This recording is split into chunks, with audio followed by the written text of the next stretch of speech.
Welcome back. There is some controversy around Natalie Wynn, ContraPoints. I watched a lot of those videos that she uploaded about Jordan Peterson. I liked a lot of her video essays.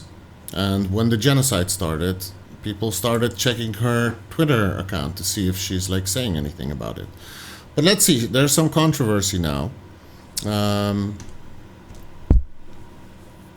Here's a tweet.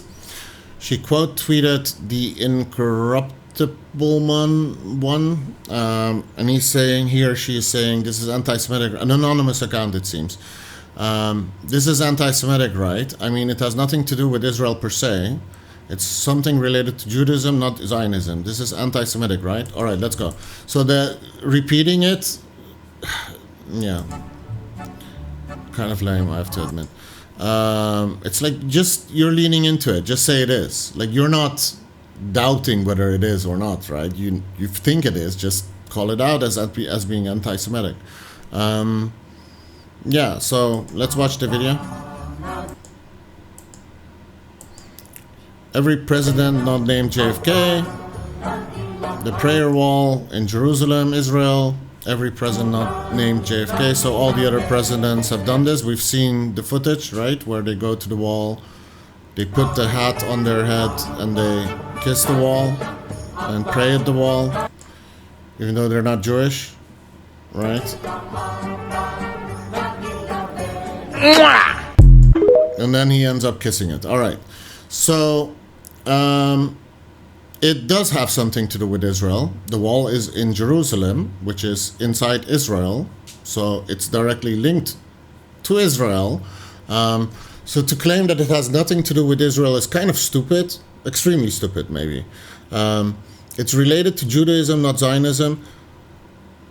It's linked to Israel. The wall is in Israel. It's something they do it's an Israel thing. The president goes to Israel, kisses the wall, and meets with their leader, basically, right? No, it's not related to Zionism. The state of Israel, the political leader, the prime minister of Israel is not linked to Zionism because it's criticizing an activity that. Okay, so are you guys just now noticing? So that the tweet is kind of dumb. It's a religion thing. There are Jewish people that don't mind something like this. They don't care because they're not religious. There are even religious Jewish people that probably don't mind their religion being criticized. So Natalie is upset and says, are you guys just now noticing that 50% of the discourse on this app is Jew hate? It's important to keep in mind that she hasn't really tweeted that much about Palestine, right? She has been criticized for that quite a bit. So here's what I would like to say to Natalie. I think it's an impressive job with the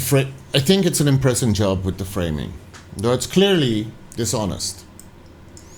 You know full well that most activists, especially those on the ground, actively push back against anti-Semitism the moment they see or hear it. They march alongside anti-Zionist Jews. They protect them because they're constantly being smeared as self-hating or token Jews, right? Look into Ethan Klein and Madlib. You're probably following that. It's kind of entertaining, right? Ethan Klein. The way he's I don't know. I don't even know if you agree on him being weird on anything, because you haven't criticized him, have you? Some of these anti-Zionist Jews have actually confronted you in the thread on this tweet. They pushed back against your framing and explained that this didn't really bother them, that they see some nuance there as well. But you vaguely point to 50% of the discourse on this app. So that's I guess, related to Palestine. Is that what you're referring to? Because he is very critical of what Israel is doing. That's his main thing. with his content. Anyone that has been following him knows this, right? So you know this as well. So you're pointing to a specific individual, but you're referencing 50% of the discourse on this app. Anyone paying attention across platforms, because it's not just Twitter, right, can see that the anti-Semitism largely comes from actual Nazis or anonymous trolls. It's very easy to be a Nazi online. It's very edgy, and it's getting more popular, unfortunately. People across the political spectrum, left and right, are united in the horror of watching children being burnt alive. Yet somehow, you zero in on Ratbone. Your issue isn't with anti-Semitism. It's that the left is too loud, too angry, and too anti-Zionist for your taste. Fine. Make your point. Show us the leftist figures using true anti-Semitic dog whistles, not people critiquing a state or mocking a religion. Are you against those British movies mocking Christianity? Actual wolves in sheep's clothing. Show us the supposed leftist Nazis deceiving their audience. And if you can, include examples of them also targeting anti-Zionist Jews. Because we've seen the anti-Semit label being slapped onto nearly anyone condemning the massacre of children. Let's be real. This genocide has gone on long enough that anyone advocating for Palestinians at this point, people horrified by dead and dismembered children, or kids who've lost entire families, have found voices online who aren't afraid to speak out.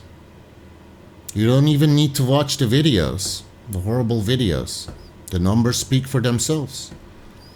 It's not that complicated. Miss Rachel gets it, but you seem confused. You've been silent.